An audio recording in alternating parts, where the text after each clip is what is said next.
The meeting of the Lebanon Planning Commission to order, and please be standing for a flag salute.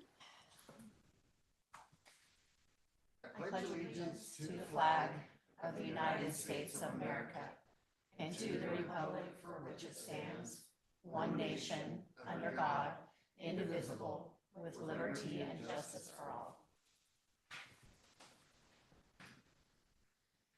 And Kelly, would you call the roll, please? Absolutely. Commissioner Brashears. Here. Commissioner Baxter. Here. Commissioner Fountain. Here. Commissioners Angelford and Malloy are excused. Commissioner Miller. Here. And Commissioner Thompson. Here. And as well as Vice Chair Garrett Kunarowski. Here. And Chair Robertson. Here.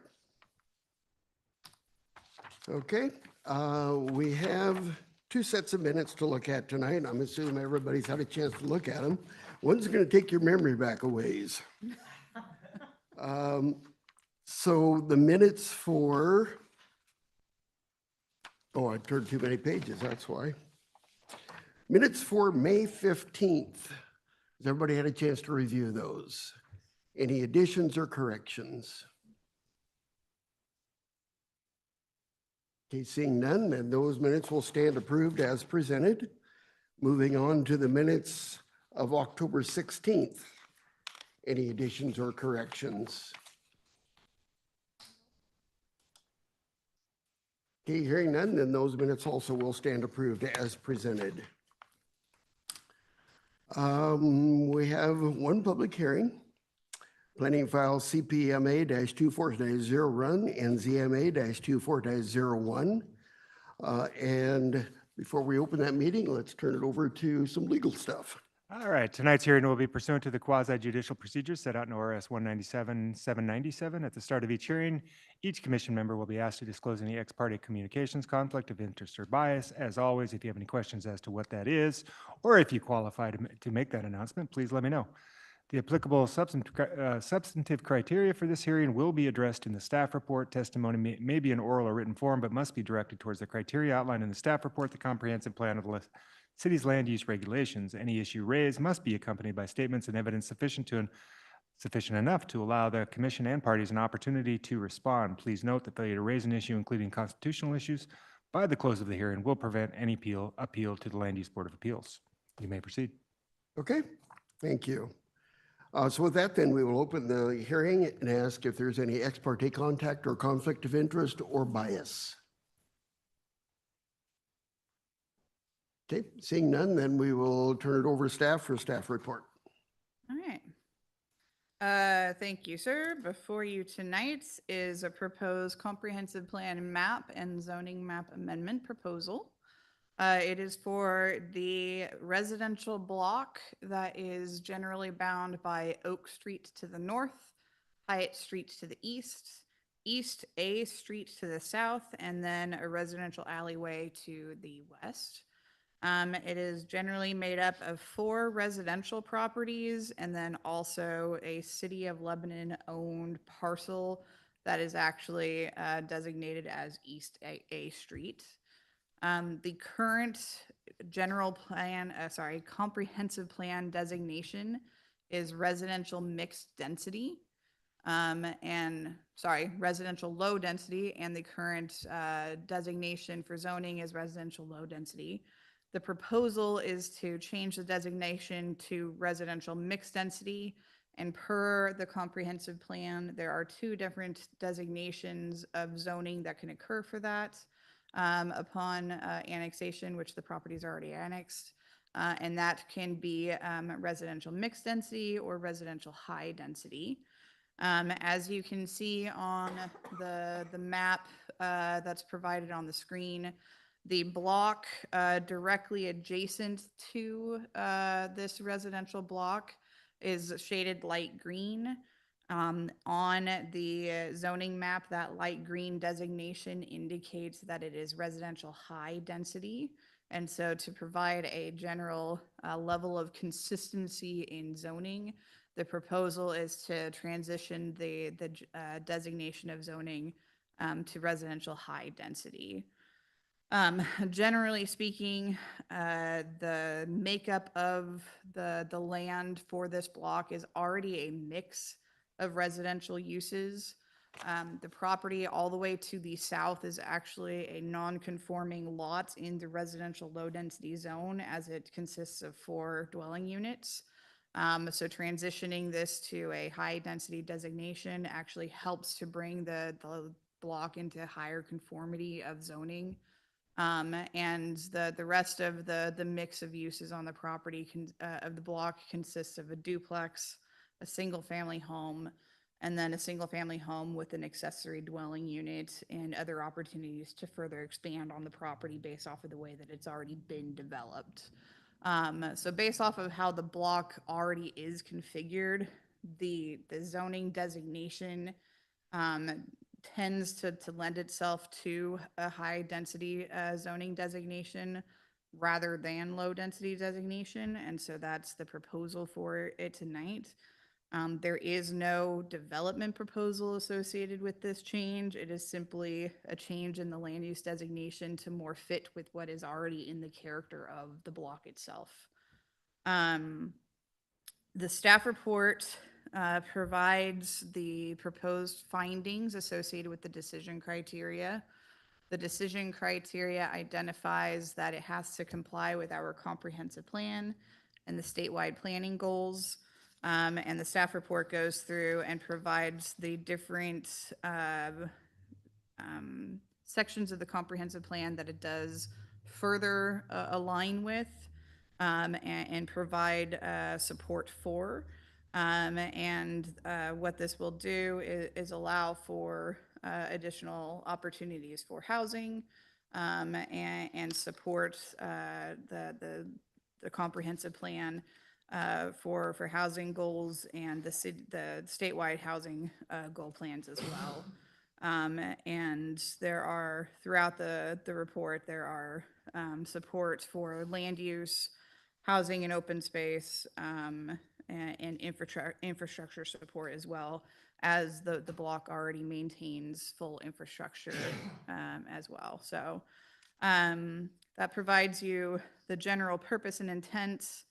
The full report, which was provided in the agenda and online, provides the detailed analysis for the support of the general plan and the statewide planning goals. And so the request is to make this transition to better align with the existing on-the-ground conditions. We did receive one public comment before we issued the notice, and that was provided to you in the packet this evening. Just before I got here, we received a second public comment, which I didn't even have time to print out. So I'm going to stop sharing my screen and I'm just going to read it out into the public record if you all don't mind, just so that we all have it. And this is from a gentleman who lives on Hyatt Street. On Oak Street. He lives right next door to a property being proposed high-density residential. He says, while I understand the need for housing in Lebanon, I strongly oppose this amendment. Speeding traffic is already a problem on Oak Street, as people commonly use it as a bypass from the stoplights at Grant and Williams. I often hear screeching tires as cars notice the stop sign too late or jump to get across before oncoming cars. We have also witnessed more than one accident at Oak and Williams, with at least one fatality that we know of. Petty crime and vagrancy is already an issue, and putting up apartments can only make it worse. And on a personal note, it cannot help the property value of our house. As my wife and I are working towards retirement, we may be looking to move from the house we raised our children in. No one would want to pay top dollar for a house that that's looked down by windows from above. So that is the public comment that was provided. Again, I will note there is no development proposal as part of this application review. It is just simply amending the zoning and comprehensive plan designation. So with that, You have the criteria within the packet and the proposed findings associated with it. And I will conclude my report with that and answer any questions. Okay, any questions for Kelly?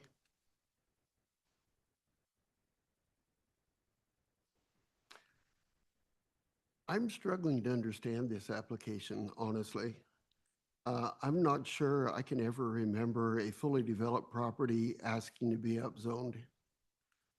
So I'm trying to understand the benefit. I think that the applicant or the applicant representative can best provide you Okay. with that answer. Okay. Any other questions? So it's the residents or the owners of the properties all on that area that are applying for that? So one they able to property see? owner requested it specifically, and the city, the comprehensive plan specifically requests that or identifies that zones should be based off of blocks, clear areas of delineation. And so as part of this, we requested that the property owner of interest got the neighbors to agree to do the entire block so that it met the intent of the comprehensive plan. So they all signed on to identify that they're not opposed to this, and they've provided their signatures as part of the application. Okay, anything else? Okay, with that then, we will open our public hearing testimony portion and invite the applicant or applicant's representative to come forward, sign in, state your name, please.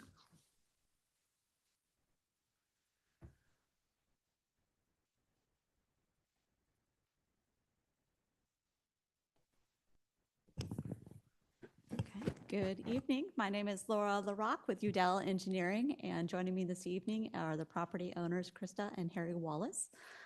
They own the property that's on the corner of Hyatt. Laura, and- can you pull the mic a little closer? Yes, okay. That cord is. I'll just sit up straighter. There we go. Thank you. So before you, you have two different applications being reviewed concurrently. The request is to change both the comprehensive plan and the zone map. The change would allow for a higher density zone, or essentially just a different set of regulations to apply to these properties.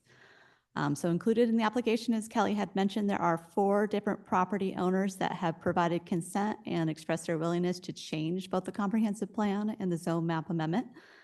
And what it would do is essentially change the designation to match what is already existing to the east side of the alley.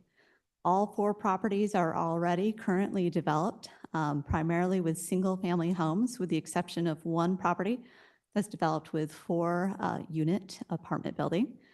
And then the Wallace's personal property or a property that they own, which is developed with a single-family home and 1 ADU that has a potential for a second ADU. 3 units would be permitted outright if the zone map amendment and comprehensive plan was approved. So what's before you, it meets the city's intent to allow for a wider range of housing types to be brought into the community. What would actually change is just the on-the-ground regulations that apply. So citing standards, such as allowing a little bit higher density, a little bit more lot coverage, and a wider array of housing types. These particular properties are already developed, so what you would see on the ground would not necessarily change. They're all fully provided with public utilities such as water, sewer, and storm. The streets that surround these properties are also fully developed, with the exception of the ones along the railroad track to the south. So essentially, there wouldn't be much change to the properties that you would see. The only change would just be the city's designation or map designations for the properties. Is there anything that you guys want to add? I mean, there's more to wanting to Sorry, change. could you state your name, Oh, please? I'm Cresta Wallace. There's, the primary reason for wanting to change is because we do have that accessory dwelling unit, and it houses currently one small 485 square feet studio apartment. And we have the potential to develop, it looks like a duplex right now, but it's not. So because of the zoning, we're not allowed to change or to finish the second side. And so that's the primary reason of wanting to change, is so that we can do another 485 single studio apartment. We have no intentions of tearing down existing homes and building apartments. Absolutely nothing would change. Just half the block is already that mixed zone, high density, and then the other half, our half is not, but you actually have mixed. You have a duplex there. You have 2 units that are like, what, 4 units, and I think 4 or 5 units. So there's already mixed housing there. We just simply want to be able to, this is our first hurdle of trying to finish that small 485 square foot apartment. And then in terms of the city's long-range plans, there's already an excess of low-density zone property. So this wouldn't add or be a detriment to that.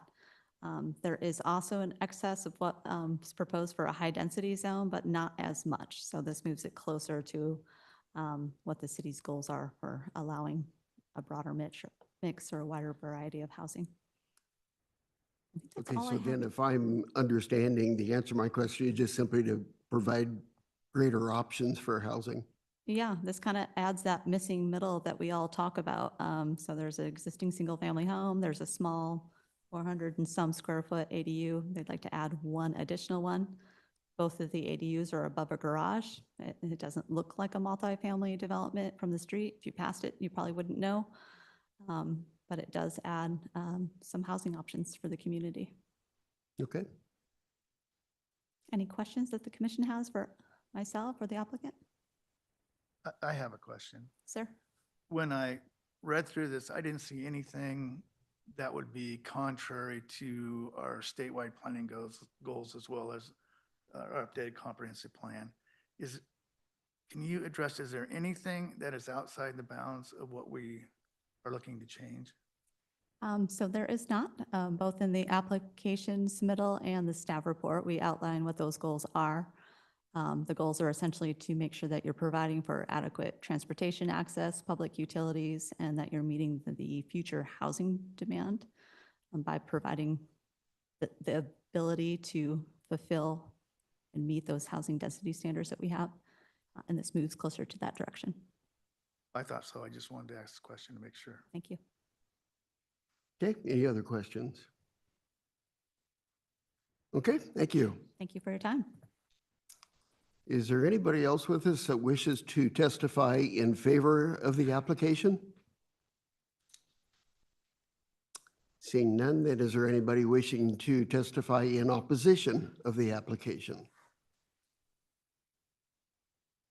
Okay, seeing no movement, then we will close the public testimony portion. All further discussion will be amongst planning commissioners and staff. Okay, any concerns?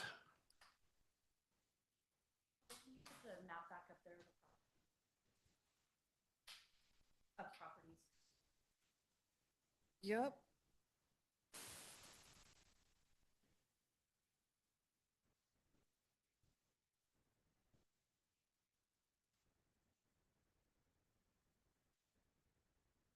So basically, one piece of property already has family on it. So this one's a multifamily. This one, based off our addressing, appears as a duplex. Okay. This one's a single family, and then this is the property that the Wallaces were discussing. And the property to the east, is that? This is property. Oh, to no, the east. west, the west side. This is So, property to the west. yeah, so basically, they already have a unit above a garage, and they're just gonna finish that out, the Wallaces are. And it opens up those other 2 pieces of property if they so choose to develop the back end of their property, such as what the Wallaces did. Right? So yes, and none of these properties are more than 9,000 square feet. So none of them are eligible for apartment development. And so they wouldn't be able to develop of that size, but they could expand duplexes. They can do Right. additional Or an developments of that ADU or size. something like that, which is what we were going for anyway. But if it's not, I mean, I don't see where adding ADUs in the future, if those two single-family homes or the people that have the duplex add another set, is gonna cause any problems with that property. No. Because there's no home there. It looks like it's just the home up front and then maybe a shop or something in the back.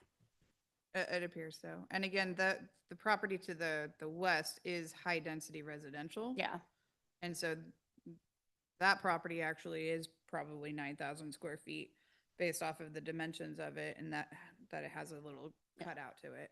And so they could potentially build apartments if they so chose under their existing zoning Yeah. ability. So And okay. Kelly, if I could ask each of those lots could be made smaller, and then if they group together to make a big lot out of each of their backyards, they Mhm. could have a fairly sizable lot that's separate. they all could do that now if they wanted to. Mhm. Right. And with this, does it change what they could do with that bigger lot that they technically could create? Correct. Okay. So the Lebanon, City of Lebanon right away is also part of this application? It is just to maintain a consistency of zoning, but it's right of way. Mhm. Okay. And so we're just making sure that the colored blocks on the map maintain the same consistency of colored blocks, but it will be maintained as right of way. And the alley is also city-owned? The alley is a city-owned alleyway, but that is pure dedication of right of way instead of an actual tax lot. So it is not identified with any zoning. Okay. All right, any further questions or concerns? Is anybody prepared to make a motion? I will. Okay, I move that the planning commission recommend the city council approve the comprehensive plan and zoning map amendments based on the written findings in the staff report and direct staff to draft an order of recommendation incorporating the findings and conditions of approval. okay, it's been motioned and seconded. Any further discussion? Okay, well then, all those in favor of the motion, please say aye. Aye. Opposed? Motion carries unanimously. Thank you.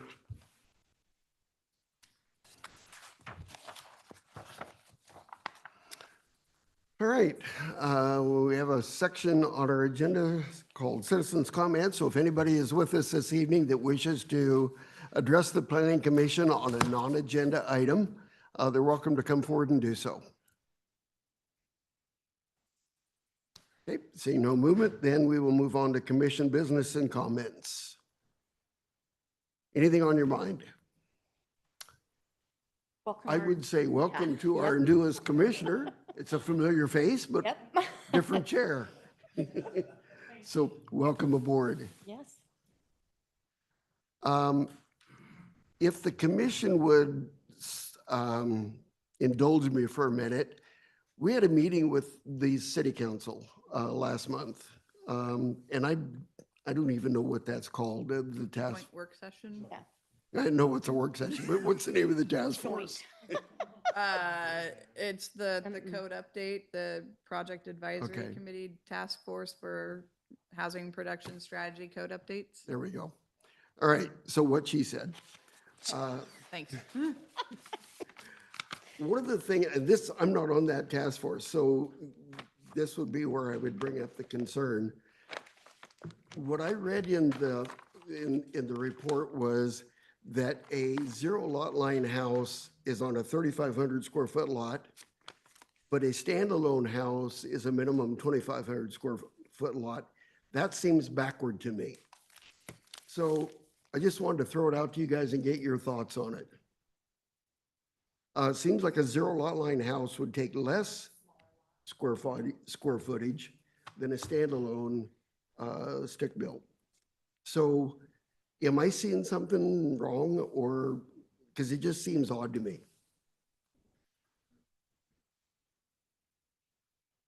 Would you like to reduce the square footage requirement for a zero lot line house? Well, it should be at least, it shouldn't be any bigger than a standalone Okay.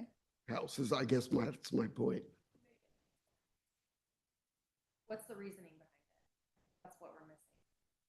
How the single got smaller lot size than.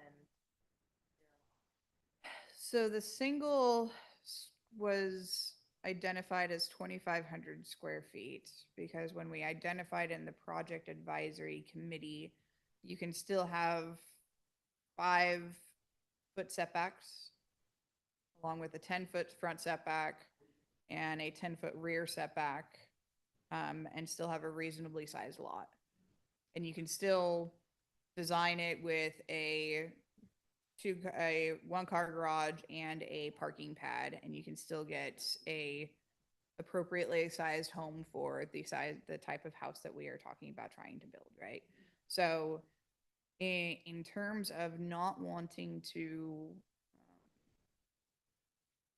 require larger size lots, which results in more land area, which is a higher cost, identifying a minimum size, which will get you to meeting that standard, and then allowing a developer to choose whether or not to provide that larger size based off of the products that they want to be able to provide or not,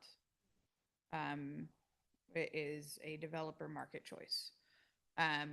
So we had little diagrams that were provided as part of the project advisory committee to demonstrate that you can provide a house footprint and still provide these setbacks and still make this pencil and work.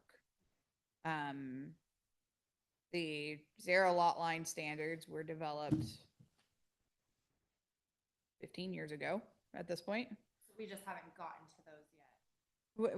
And we don't have an intention to under this code update, unless we want to just throw it in and say, well, if we can build a single family detached on 2,500, we can easily update that as a quick code amendment, right? And we probably don't need to do much work, if anything, on that. But we did the analysis for the small lot single family detached as part of this code update. I think when we were talking 15 years ago, Lebanon 15 years ago is very different than Lebanon now, right? The housing conversations in the state of Oregon 15 years ago is very different than the housing conversations in the state of Oregon now. And so the type of regulations that are being discussed now are based off of what are the minimum standards that should be applied and let the market decide, rather than what are the standards to apply based off of what we perceive as what should be, basically. So really it just kind of comes down to, we addressed the single family, we just haven't gotten or addressed the zero lot line. But in theory, that almost encourages the single family versus zero lot line because of the. What I can tell you, yeah, and what I can tell you is based off of developers' conversations directly is every developer that we've worked with so far hates the zero lot line. They hate working with it. And so if they already have the alternative of the single family lot where they don't have to deal with the zero lot line, even if we made the option of a zero lot line the same size as the single family, they're not going to use the zero lot line anymore. But we can still have it as an open option, right? But they hate using it because it equates to the mapping that has to be done associated with it, with all of the extra easements and prescriptions that have to go into it, and then the HOA requirements that have to go into it to make sure that everybody is playing nice with each other, basically. Nobody wants to have to deal with it. It gets too convoluted and too complicated. Whereas if you have the basic, everybody has their lot, everybody has their setbacks, leave me alone. They're going for that instead. But to Don's point, I think to your question, we either A, increase it back to 3,500, which that goes back to having to have conversations all over again and re-discuss it all over again with the PAC and re-justify it, or you go and re-modify the the zero lot line down to 2,500. That's actually what I was suggesting, was one shouldn't be larger than the other unless the single family was larger than the zero lot line. Are you saying that you're saying revisiting the single family? I square- don't would- want to do would that. Open The zero lot, the- yeah. Would open it all up to discussion again? Is that what you're saying? If we Yeah. had it up to If we, 3,500? if we have the conversation of trying to up the single family, the small lot single family back up to 3,500, that would open up another can of worms that frankly, I don't know if we have time to do again, because we've already vetted this through the PAC, the Project Advisory Committee. But it is easy to tack on the zero lot line and just change the standard to 2,500, because that's a couple of code fixes along the way. That's an easy fix that we can add. I didn't realize that wasn't on the table. I thought it was all part of it. We're taking the housing production strategy, and the housing production strategy is the guideline to the code updates that we're currently working on. So the housing production strategy touched on small lot, single family, touched on tiny homes on wheels, touched on cottage clusters, and compliance with state law is the four major things that we're talking about. There are ancillary code updates that we're going in and fixing along the way for general compliance, but this is not a massive code update for a comprehensive code update. These are inputting new tools, not redoing old ones, generally speaking. But that one is a quick fix to say this makes sense and create alignment with it, if it's of the wish and desire of the general commission. Does the commission have an opinion?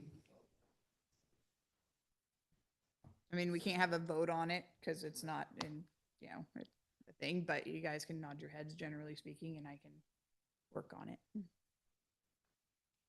Seems to me as long as you're doing it, this would be a good time to do it. Kelly, do you need more to do? Always. Once these updates are done with the code amendments, how are they, I don't want to say easily changed, but they can be amended after the fact? Always. Okay. Because I am on that committee. I'm glad that this came up a little bit, and I don't mean to keep beating a dead horse, but as a representative of the Planning Commission on that committee, I have been concerned about the square footage number.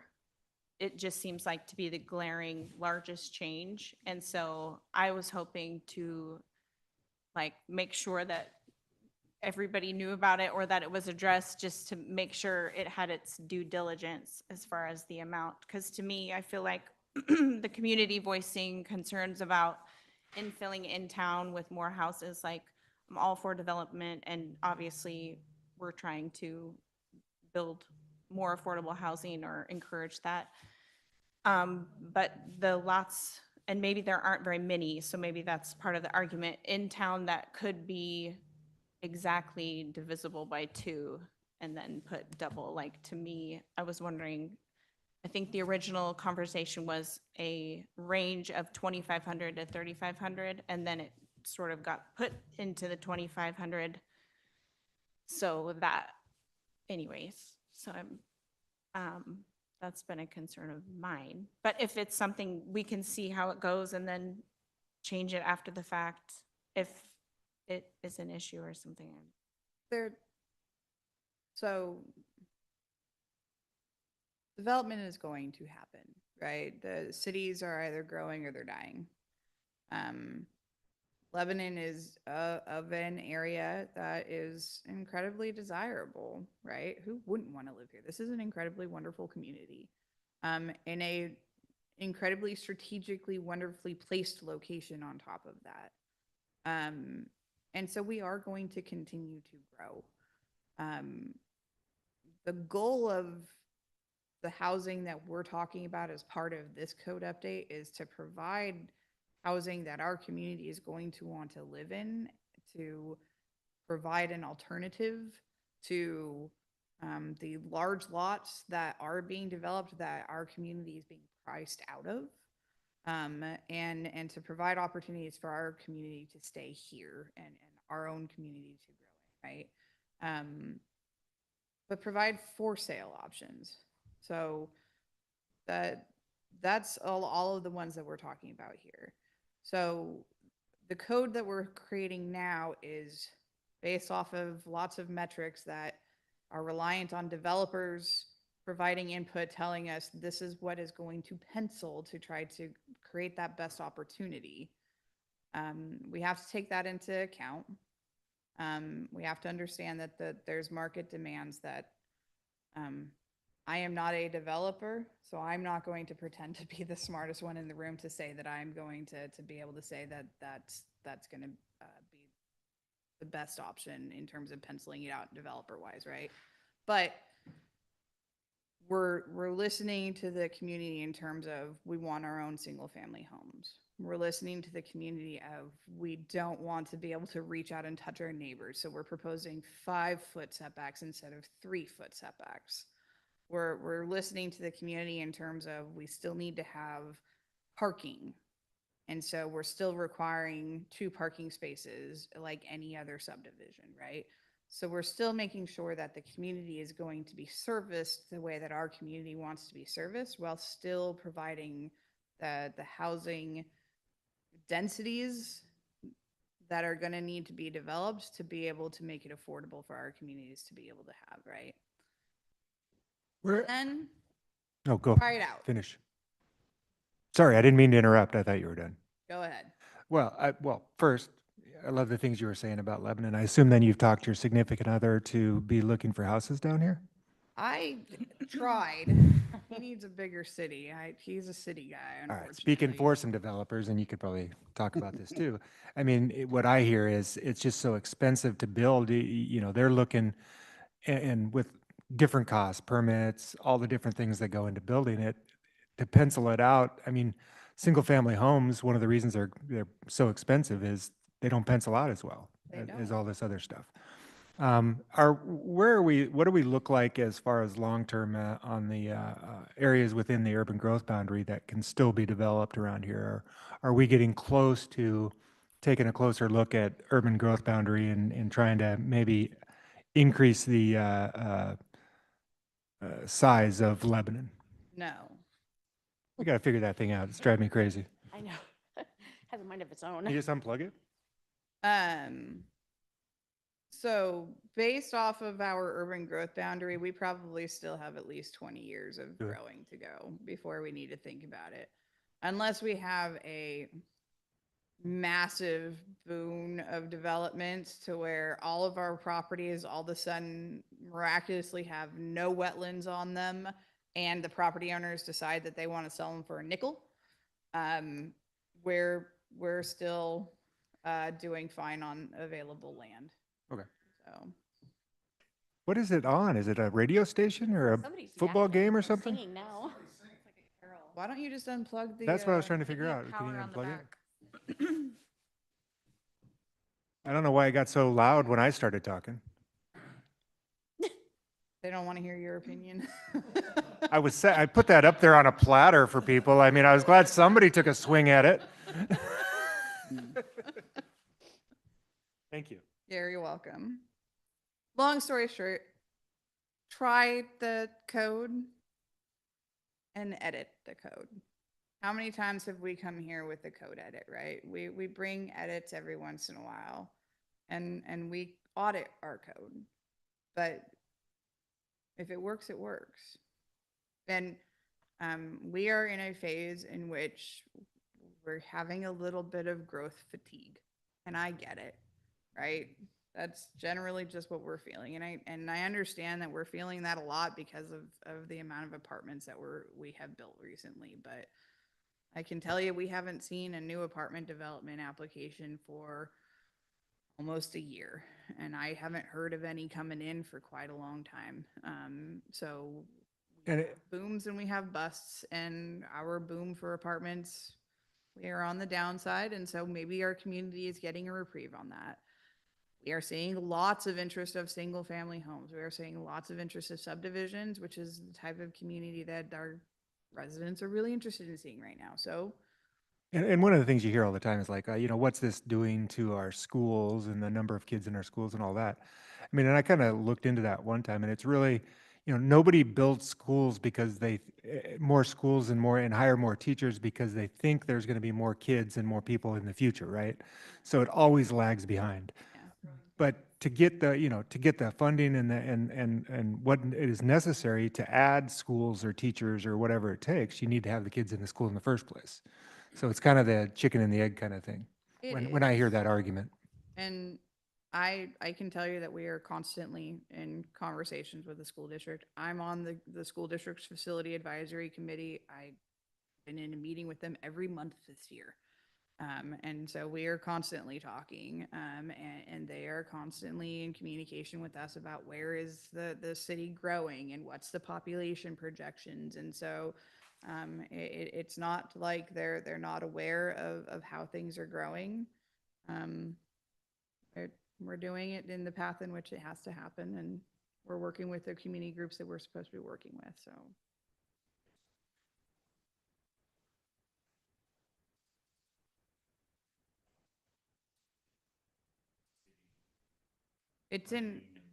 It's in our comprehensive plan that we're supposed to be coordinating with them. And so they get all of our public notices for every single land use action that we take. I can tell you that we annoy them with that. They participate with us. They ask us routinely, like I said, about how development happens. I am in regular communication with their facilities coordinator. That's not his right title, but their facilities guy, to identify the growth patterns and everything like that. And so we're doing what we're supposed to be doing on that front. And so they're doing their due diligence on their side too. Has the PAC talked about putting some type of a cap on square footage or somehow with the small lot, making sure it's still affordable so that we don't have a 2,000 or 2,500 square foot house? The PAC has talked about lot coverage. And the PAC has talked about setbacks and building height caps. And by putting in those reductions, it will naturally create it as a smaller building area. By putting in an artificial cap of square footage, I think there was a general concern that they're automatically creating is an arbitrary situation that people may not end up using it.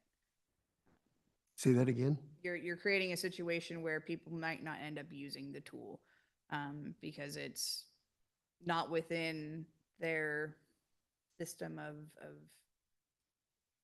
designs that they have available, or it's not within going to pencil based off of the land that they have available. If they have to mitigate wetlands, but we have a cap on the square footage that they can build, right, then they're not going to be able to get the lots that they're going to be able to need and the square footage to be able to offset that, then the project's not going to pencil, and then the lot's going to sit fallow.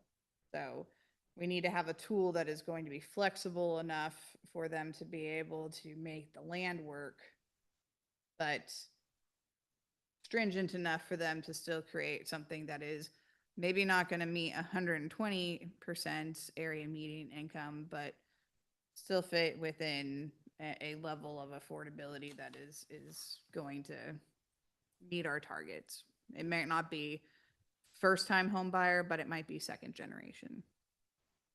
Right? You might have to do townhomes for a first-time home buyer, and then the small lot might be second generation, depending on some lots. Some lots might be able to be available for first-time home buyer.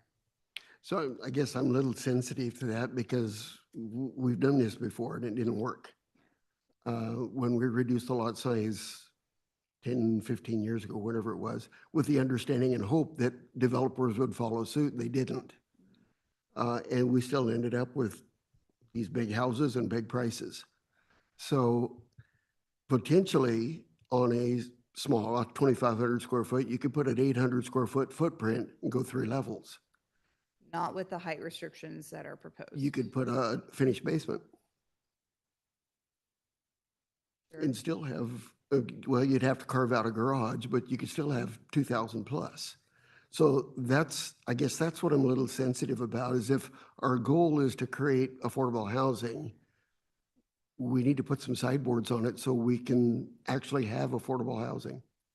So not many of the new housing developments are building basements that we've had around here, but I see your point. I don't necessarily have a good answer for you right now. I just throw it out because, like I say, I'm a little pessimistic, I guess.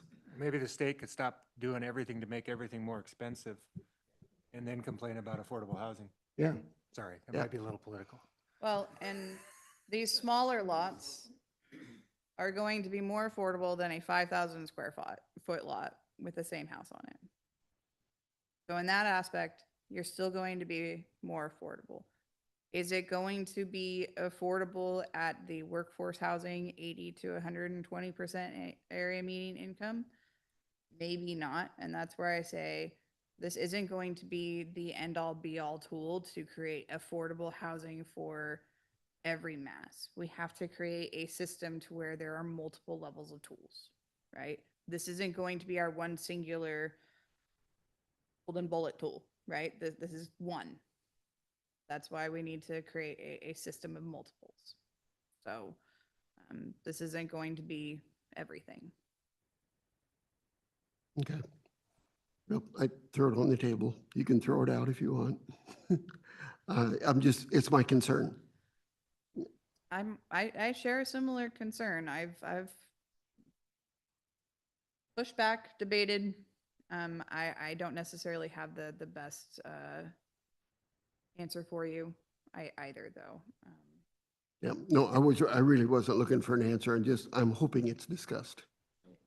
It has been Okay. batted around a lot. Anything else?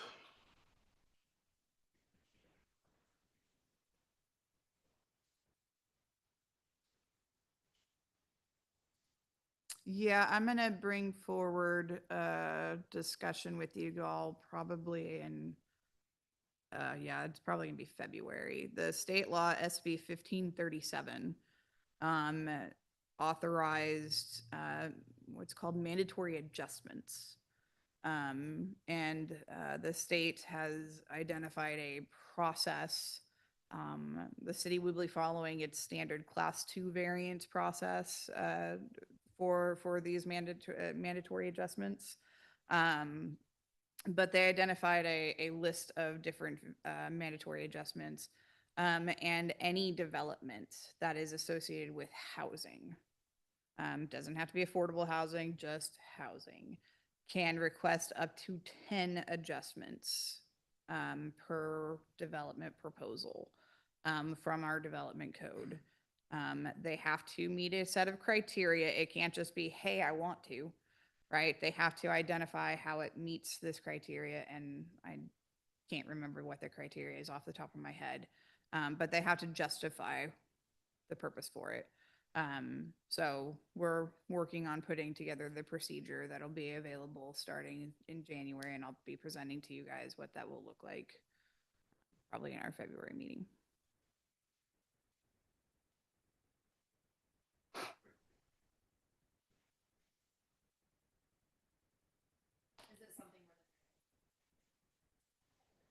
It's mandatory granted. If they meet the justifications.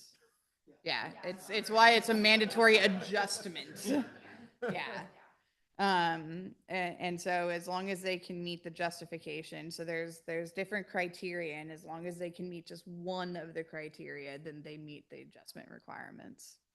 So, Who knows, right? Our code, luckily for Lebanon, our code is incredibly cut and dry. And we do not go out of bounds crazy with our requirements. So for the most part, we don't have a lot of variance requests when it comes to our development proposals because our code's not crazy, right? So will we see these adjustments? Probably. Will it be crazy? I don't know. But we already have a lot of developers that find it fairly easy to meet our code requirements because we don't ask for the moon. So Is easier from here. it is easier I from was thinking here. the same thing. So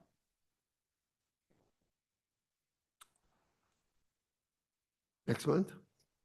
probably not.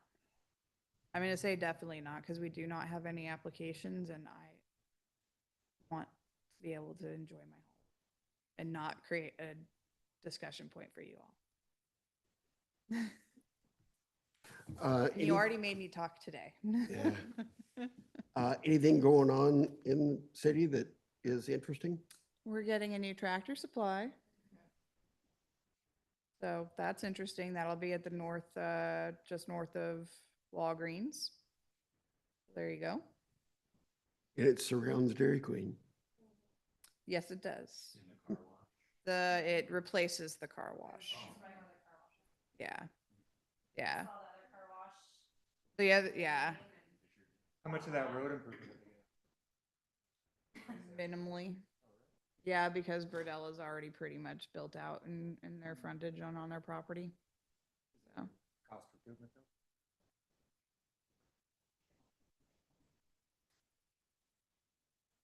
don't It wouldn't be for us. It would be blame for other Ron. landowners.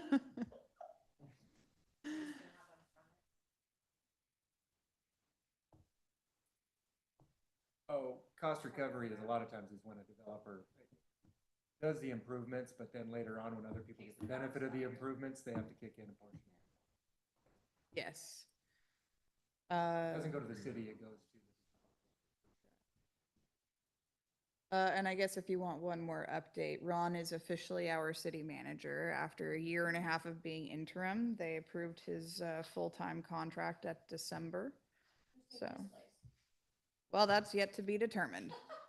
I think he can do both. Yeah. And Trey is our attorney for another year, whether we like it or not, because his contract got renewed too.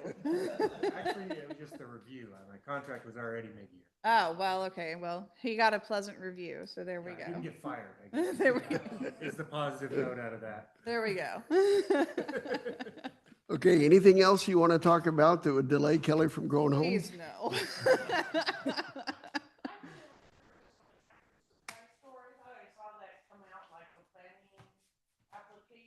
Mhm. Yeah. No, so there are applications that are approved at an administrative level. And then they're only the bigger applications come to you guys. So a long, long time ago in a galaxy far away, y'all approved a development code that gave rights to the staff level because they're projects that are easy form approval, where we still give notification to the public, but there's no controversy in terms of whether or not they can meet code or not. And so We check all the boxes.